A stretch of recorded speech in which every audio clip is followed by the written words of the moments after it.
bust a few more myths for us. What should Singapore business people need to know about some of the specific sectors that you've mentioned? Yeah, energy is a region, is a sector in the region which I think is something that has to be considered. You have now deep water finds off of Brazil, which could turn Brazil almost overnight into a mega power on energy, ranking right up there with the likes of the Saudi Arabias of the world, and I'm not exaggerating.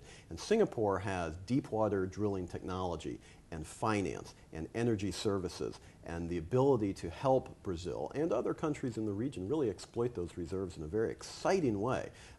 Petrobras, the Brazilian national energy company, is a world leader in deep water drilling. Singapore technology is a large reason for that.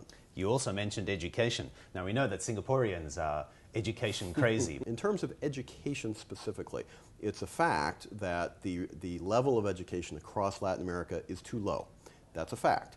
But it's also a fact that, first of all, the region is aware of that and is working hard to implement reforms that will bring the level of education higher.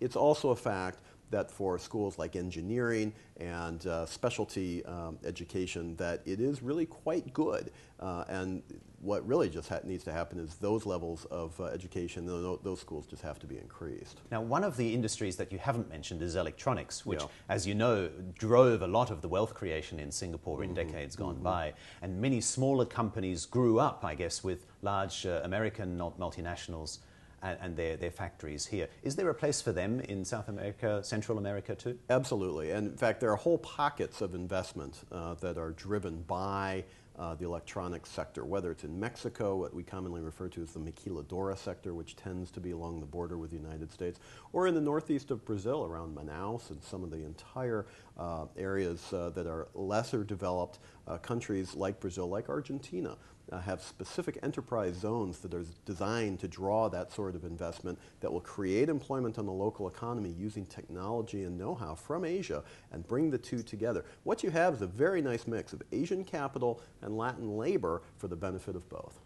So for companies, and there are many companies that service the electronics sector, the ones that are seeing the local industry mature, factories moving offshore, you're saying that they could find new markets in Latin America? Oh, absolutely. And I think that's one of the key aspects of Latin America today. You have a growing middle class, and that's because the region is getting wealthier.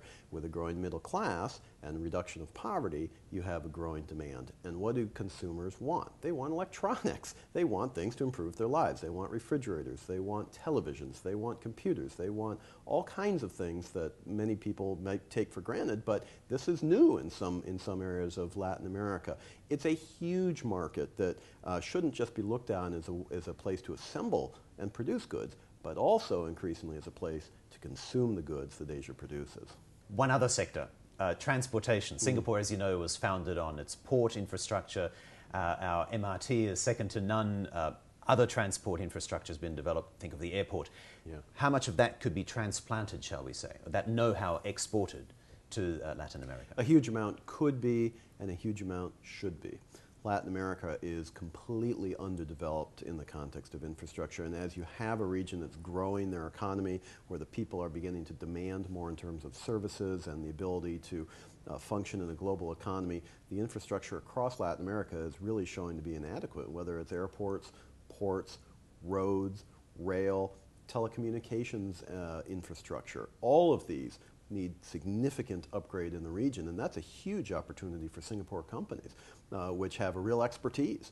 And there's money there because a country like Brazil knows that it has the need to compete in a global economy. It has to upgrade its physical infrastructure. And so it's putting a large amount of its development budget toward exactly those types of projects. Coming from Singapore, what is your suggestion for local companies? Which markets should they target first? It's a really good question, and I guess you have to break it down in terms of what sector one wants to be in, because each country has different, perhaps, sectors and histories and that sort of thing. Latin America is not homogeneous. Mexico is not Chile. Brazil is not Trinidad and Tobago. Venezuela is not Guatemala. And so I think that's the first place to begin. But Brazil, I think, has to be on anybody's map because it's the largest economy, it's the largest country. Its economy is 50% of the entire economy of Latin America. Mexico is also a very large economy relative to the rest of its peers, and it also is, of course, right next to the United States. So you have that geographic proximity that makes Mexican products particularly valuable because of the access to the world's largest market.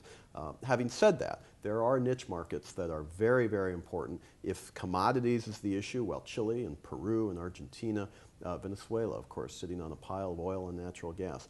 All of these have to be considered. The countries themselves may be similar geographically, but many of them are quite different in terms of the products and services they provide.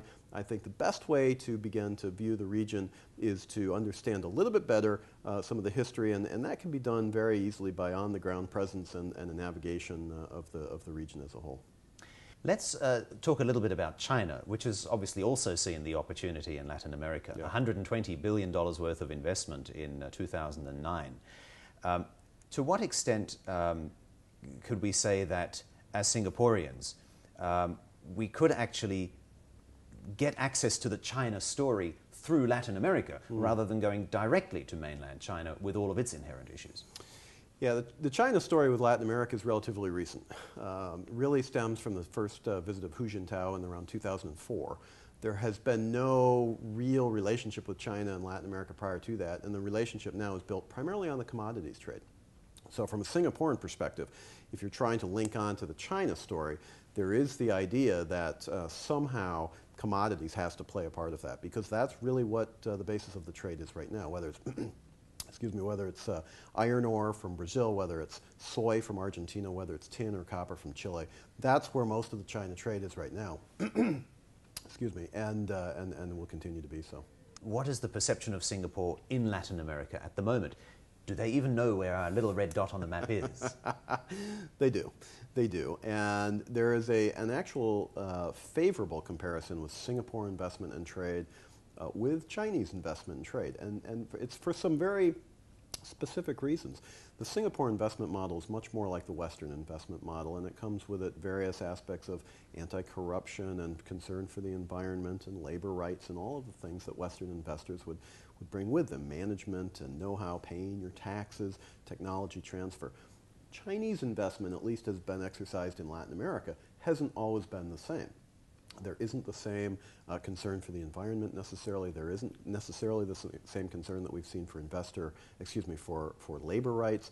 And so there is that divergence that is increasingly being understood in Latin America as making Singaporean trade and investment actually more advantageous and therefore more highly sought after. So yes, does Latin America know where Singapore is? I think not only is the answer is yes, but it will be increasingly so over time. Tell me about the logistical issues and how to overcome them, obviously, if you come from Singapore to Latin America. Well, it's a huge problem. And the fact is, the world is a big place, and it takes a long time to get from Singapore to Latin America, no matter how you go. And that's probably not going to change. But one could assume that as business links increase, that flight schedules and frequencies are going to improve, and I think that would naturally do much. And it's not just Singaporean businesses going to Latin America, it's also Latin American business leaders coming to Singapore, because that's an equally important part of the equation, and I think as Brazilians, as Chileans, as Peruvians, what have you, find ways to invest in Singapore and the broader Asian region, you're going to have those links increase. But truthfully, I don't know that there's a good way to change the physical distances. I don't think that's possible. But I do think one final point on this is that as the world becomes more linked electronically and Latin America becomes equally well linked, whether it's broadband connectivity, whether it's other electronic connectivity, the ability to have communications in real time between the region increases, and that just makes the concept of doing business that much easier.